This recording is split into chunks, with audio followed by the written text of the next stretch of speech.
Donc bonjour à tous. Alors on est dans notre septième volet sur le chassidisme et nous allons poursuivre un petit peu ce qui avait été abordé les semaines suivantes. Pour résumer très vite le contexte qui avait été abordé jusque-là, nous avions posé d'abord un petit peu la problématique, la manière dont les causes en fait qui ont entraîné l'émergence du chassidisme par rapport d'un côté au contexte des faux messies, donc du faux messianisme, ensuite au contexte d'une judéité populaire qui était complètement perdue, au profit d'un judaïsme complètement renfermé sur lui-même, d'élites et d'érudits, qu'à l'intérieur même du milieu chassidique, il y avait des grands érudits qui ont été séduits par la pensée du fondateur, Rabbi Israël Baal Shem Tov, et on en était arrivé donc à deux oppositions importantes, c'est-à-dire deux voies dans l'opposition au chassidisme. Une opposition qui se situe au niveau je résume, hein, au niveau du fait que les chassidim étaient prétendus, entre guillemets, délaisser les études rabbiniques en profondeur. Donc ça, c'était le premier problème. Et il y avait donc un deuxième problème qui est lié à, à l'enseignement même du chassidisme, qui était perçu par le grand Gaon de Vilna, hein, que j'ai présenté dans les sessions précédentes, et dont on va parler aujourd'hui pas mal, comme étant une hérésie des fondements même, non seulement du judaïsme, mais aussi de la Kabbale juive. Donc le grand chidouche, la grande nouveauté chez le Gaon de Vilna, c'est qu'il s'oppose au chassidisme en tant que kabbaliste, avant de s'y opposer en tant que talmudiste, comme l'ont fait tous les autres. Donc là, on avait parlé donc de ce jeune, qui n'était pas forcément jeune, puisqu'on l'appelait le vieux rabbi, mais qui était le plus jeune, a priori, au départ, de la confrérie des élèves du grand Maguid de Mezrich, qui était l'élève du Baal Shem Tov, mort en 1772. Tout cela, je l'ai expliqué avant, c'est pour ça que je passe vite. Donc, il s'appelle Shneor Zalman de Liadi, qui est le fondateur de la doctrine dite de Chabad, HBD, hein, je vous réfère à la vidéo précédente, où j'ai longuement expliqué ce que c'est que cette notion de doctrine de Chabad, et qui était réputé pour être un immense talmudiste. Il était lui-même originaire de la Lituanie, donc comme la plupart des courants opposés au chassidisme, et dont le Gaon de Vilna d'ailleurs, parce que la ville de Vilna, c'est une ville en Lituanie. Alors, maintenant on va rentrer un petit peu plus dans le vif du sujet, et peu à peu on va déployer une réflexion.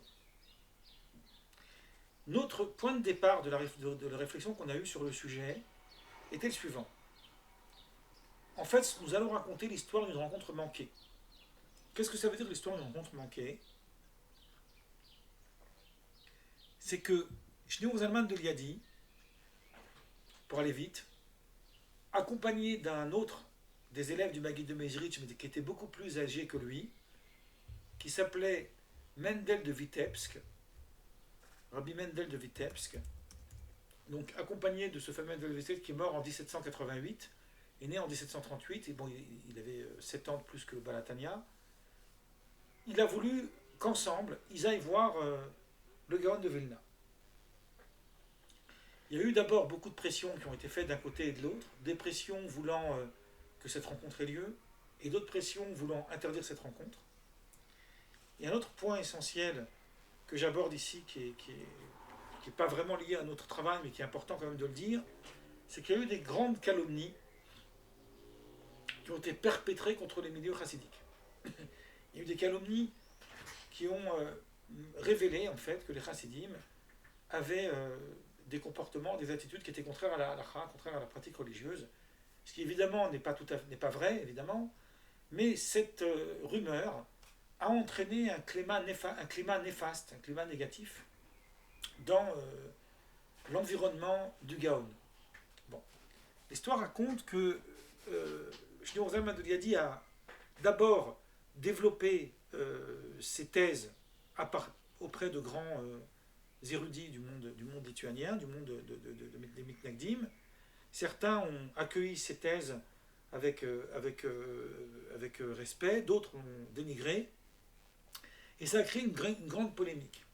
Il y a aussi une autre chose qu'il faut reconnaître, je réserverai une séance là-dessus pour vous expliquer, c'est que ces calomnies, elles ont été tellement loin et ces bagarres ont été tellement loin qu'ils ont fini par dénoncer les attitudes de Gaon de Vilna auprès des autorités, du Balatania, pardon, auprès des autorités tsaristes, et la fameuse histoire que tout le monde, que certains connaissent, Shlomo Zalman de Liadi s'est retrouvé en prison.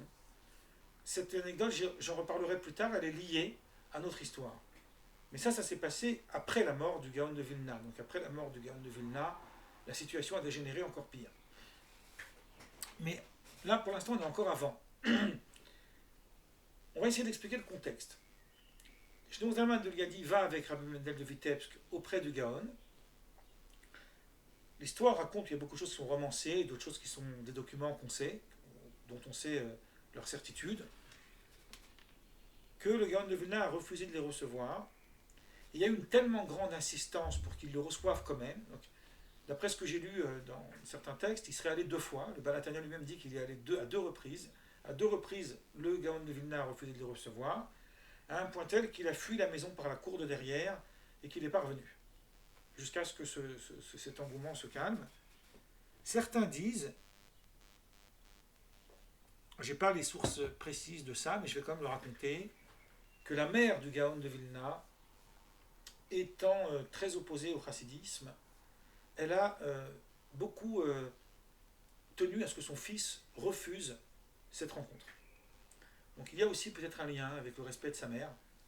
Il y a plein de choses ici qui sont à prendre en compte. Moi, je vais m'intéresser d'abord sur le côté un peu... à quoi ça renvoie cette idée. Il y a un homme qui s'appelle Shlomo Zalman de Liadi, qui effectivement, on ne discute pas de son érudition. L'événement se passe en 1773. Donc si on prend les dates que je vous ai données, vous allez voir qu'avec les dates, les événements s'éclairent encore plus. Donc si on prend les dates que je vous ai données, Shlomo Zalman de Liadi, il est né en 1745. Et il est mort en 1812. Donc en 1773, Shlomo Zalman de Liadi, il a 28 ans. Donc c'est encore un jeune homme. Le Gaon de Vilna, il est né en 1720. Donc ils ont 25 ans d'écart, ce qui n'est pas rien. Si moi je rencontre un jeune homme qui a 28 ans, moi j'en ai 53, ça fait exactement 25 ans d'écart. Bon, je vais bien comprendre que j'ai affaire à un jeune homme. Ça ne veut pas dire que je dois le dénigrer, lui manquer de respect, mais j'ai quand même affaire à un jeune homme. Même si ça peut être comment on dit, ça peut être un génie, ça reste un jeune homme. Bon, Mendel de Vitebsk, il est un peu plus âgé que lui, mais lui aussi il est jeune, il n'est pas si âgé que ça. Donc au moment de la rencontre, en 1773, le Gaon de Vilna meurt en 1777. On est à peine quelques années avant sa mort. Ah non, pardon, il meurt en 1797, je me suis trompé, j'ai commis une erreur. Tant pis, c'est pas grave, ça sera dans l'enregistrement, comme ça au moins on verra que je commets moi aussi des erreurs. Mais en tout cas, le Gaon de Vilna a 53 ans, puisque Balatania en a 28. Et je vous avais dit dans une de mes vidéos précédentes, peut-être il y a 2 vidéos déjà, où j'avais cité ce texte extraordinaire du Chazon Ish, qui est un rabbi du XXe siècle, mort en 1953, qui est un des fondateurs de la ville d'Israël de Bnei Brak, qui est une ville très, très religieuse, et qui lui écrit dans un texte que j'ai traduit en français, il écrit la chose suivante, que si on devait énumérer les 5 plus grands sages d'Israël, donc on aurait au départ Moïse, celui qui nous a transmis la Torah, de Dieu directement. En deuxième position, on aurait Ezra, dans les Bibles chrétiennes on l'appelle Esdras, parce que c'est lui qui a fondé la Grande Assemblée, donc c'est lui qui a pris en charge les Juifs qui sont revenus de l'exil de Babylone, à l'époque du Second Temple. C'est grâce à lui qu'a commencé une tradition juive à être transmise, puisque c'est la Grande Assemblée qui ont fixé les règles, les lois rabbiniques, etc. Donc il a structuré le judaïsme. Ensuite, il y a Rabbi Yehuda Hanassi, évidemment. à la fin du IIe siècle, qui est le compilateur de la Mishnah, premier corpus du Talmud, la Mishnah. Ensuite, on pourrait compter en quatrième position le Rav Ashi, qui lui a conclu le Talmud de Babylone. En gros, voilà, on a ici tout le corpus de la tradition orale juive. Et enfin, en cinquième position, nous dit Chazon Ish, on devrait citer Maïmonide, parce que lui, il a compilé toute la Torah orale. Dans la suite de son texte, le Chazon Ish écrit: nous devons situer le Gaon de Vilna comme l'un d'entre eux, sans aucune distinction. Ça veut dire que si on devait ajouter un sixième personnage, ça serait le Gaon de Vilna. Il a apporté à l'enseignement de la Torah un éclairage tel que personne ne l'avait fait avant lui. Rien d'étonnant à ce que le Gaon, qu'on a appelé Gaon justement pour faire référence à sa grandeur, ait pu si fréquemment contredire une chose qui ne se fait pas dans le monde rabbinique. Les récents commentateurs ne contredisent pas facilement les anciens, il y a des règles, mais lui, il pouvait contredire de façon très, très fréquente, parfois même d'une façon véhémente, les plus grands maîtres des premières générations, que ce soit le Rif ou Maïmonide, qui sont les piliers de la tradition orale juive, après la conclusion du Talmud. Il y a des innombrables fois où il rejette les décisions de Joseph Caro dans son code de loi, et à la fin, il écrit cette phrase: nous n'avons réellement aucune notion de l'immense érudition et de la profondeur de ses analyses dans tous les domaines de la Torah, tels que nous le possédons aujourd'hui. Ce qui signifie que le Gaon de Vilna fait partie de ces quelques maîtres qu'on peut compter sur les doigts, qui ont éclairé la pensée juive à un niveau extrêmement élevé.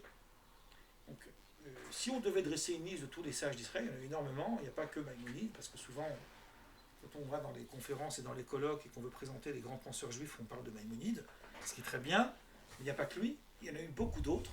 Mais il y en a certains, dont Maïmonide fait partie d'ailleurs, qui sont vraiment des éléments charnières.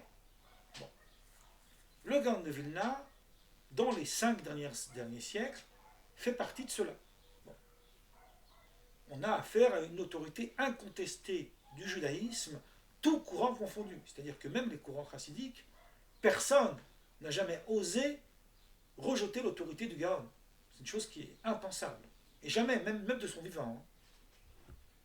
Ce qui est très rare, parce qu'on verra après que c'est pas évident.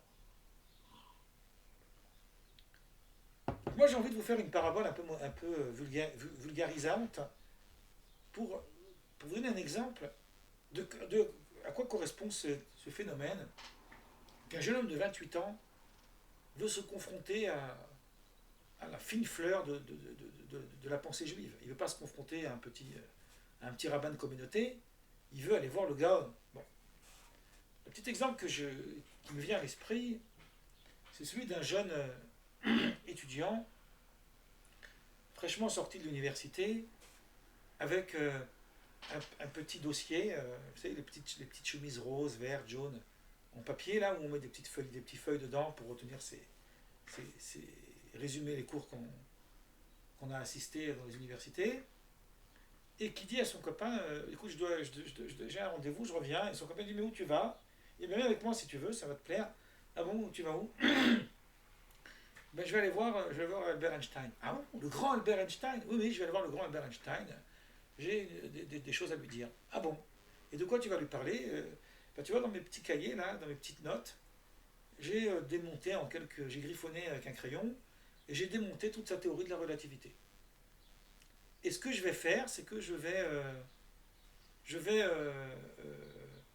lui démontrer qu'il s'est planté complètement. Donc ça, c'est la parabole. Donc l'histoire, elle est la suivante. Imaginez qu'une histoire comme ça soit vraie.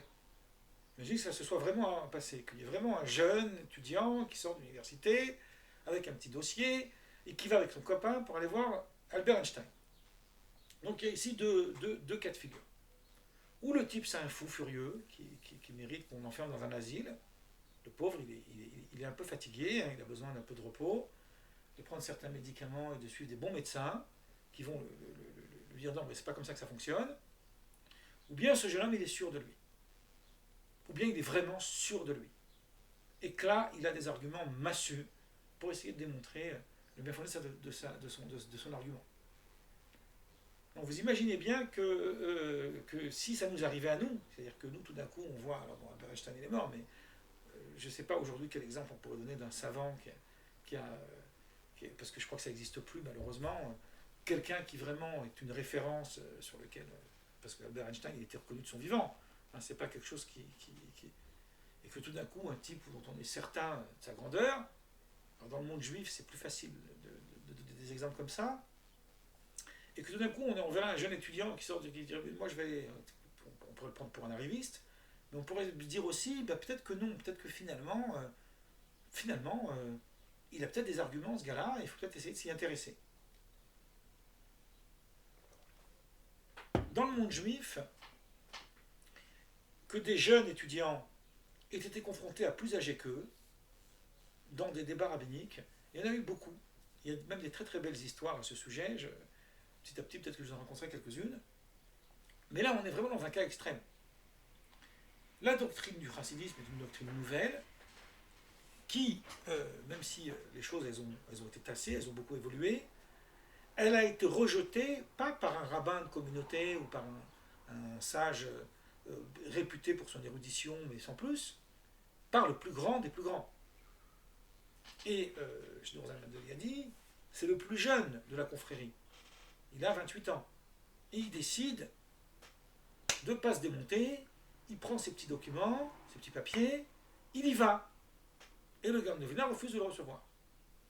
Donc, ou alors il est fou, ce jeune homme, et qui ne sait pas du tout à qui il a affaire, ou alors il est sûr de son coup.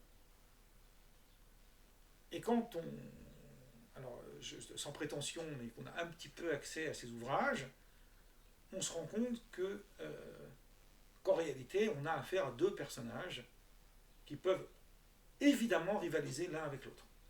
Et que Shneur Zalman de Liadi, il vient pas avec rien dans la poche. Hein, il a vraiment des arguments. Et d'ailleurs, on va les étayer petit à petit. Hein. Donc une fois qu'on a ça, on a le décor, et qu'on sait que le Gaon refuse de les recevoir, on va essayer de réfléchir et de se dire quel aurait pu être le contenu de leur rencontre si elle avait eu lieu. Cette question que je pose maintenant, qui est une question originale, s'ouvre à plusieurs facettes. Tout d'abord, comment comprendre le contenu d'une discussion si elle avait eu lieu alors qu'elle n'a pas eu lieu? À partir de quel élément on va pouvoir se baser? Les éléments, on les a, c'est pas qu'on les a pas. Donc, petit à petit, on va essayer de les déployer petit à petit, peu à peu. Deuxième question qu'on peut se poser, c'est sur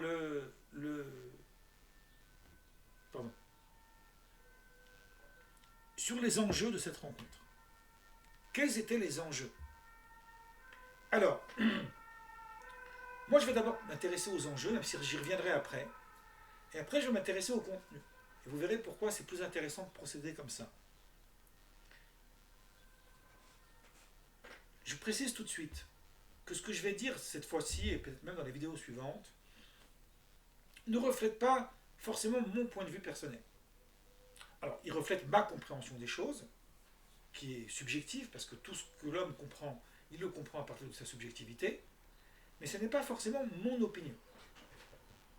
Je vais parler ici de quelque chose de très simple, c'est que il y a dans le monde moderne, après la modernité, un siècle, 18e, 19e, entre ces deux siècles-là, charnière, qu'on a appelé les Lumières. Qu'est-ce qui s'est passé pendant les Lumières? Les Lumières ont développé une philosophie qui a permis de s'émanciper d'une philosophie purement théologique et purement religieuse. Au début, il y avait la scolastique, qui a commencé déjà une certaine forme de libération, puisque la scolastique, elle s'affranchit d'une théologie dépouillée de philosophie. La théologie rejoint Aristote avec la scolastique. Donc c'est déjà une ouverture vers la pensée grecque. Alors, le rapport entre la pensée juive et la philosophie grecque, c'est un rapport complexe. Je ne vais pas l'aborder maintenant, j'ai écrit plusieurs articles là-dessus, et d'ailleurs même dans mon livre sur Jésus, j'en parle un petit peu au début du livre, par rapport à la question de la foi, des fondements de la foi juive. Mais ce sont des sujets annexes que si que j'aborderai peut-être dans d'autres séances où on ne traitera que de ces sujets. Ce qui m'intéresse de comprendre, ça c'est des choses que j'avais déjà dit dans les vidéos précédentes, c'est que la pensée juive, elle évolue en fonction de l'évolution des pensées philosophiques modernes, peut-être d'une manière inconsciente. On peut imaginer qu'il y a deux niveaux dans la pensée. Il y a la pensée des individus, et il y a une pensée normative qui, elle, serait celle d'une époque. Par exemple, quand on a transité du Moyen-Âge à la Renaissance, ceux qui étaient au Moyen-Âge ne savaient pas qu'ils étaient au Moyen-Âge, ceux qui étaient à la Renaissance ne le savaient pas non plus. C'est après coup qu'on a compris qu'ici, il y a un changement. Quand on est arrivé à la modernité, avec l'affaire Galilée, etc., le rapport à la science, on a compris qu'il y avait un changement. Mais dans la pensée juive, c'est un peu pareil. Donc, la fin du XVIIIe et le début du XIXe siècle ont vu un autre courant qui a émergé, courant dont je n'ai pas parlé jusqu'à maintenant, et qui maintenant devient intéressant d'en toucher un mot, qui est le courant dit de la Haskalah. Littéralement, Haskalah, c'est les Haskil, c'est l'intellectualisation. C'est le fait d'intellectualiser les choses. Le courant de la Haskalah sont ce qu'on appelle dans un langage, dans un jargon plutôt populaire, les Lumières juives. Il y a eu un courant dit de Lumières juives. Mendelssohn, etc. Il y en a eu plein d'autres. Et il y a eu Shmuel David Luzzatto, et pas Moshe Chaim Luzzatto, mais un autre. Ils ont un lien familial. Et d'autres encore, beaucoup de noms que il me faudrait beaucoup de temps pour les énoncer. Qu'est-ce que c'est que les Lumières juives? Alors, dans les Lumières juives, il y avait au départ des rabbins, des érudits, qui ont été de vrais érudits talmudiques, qui étaient vraiment, ils avaient un comportement au niveau de leur pratique religieuse sans faille. Ils pratiquaient le judaïsme dit orthodoxe, entre guillemets, parce que même ce terme ne veut rien dire. Mais ils ont permis une émancipation, en ce sens qu'ils ont considéré que le judaïsme doit évoluer à l'aune de la modernité. Il doit tenir compte de l'évolution du monde, et il doit évoluer en conséquence.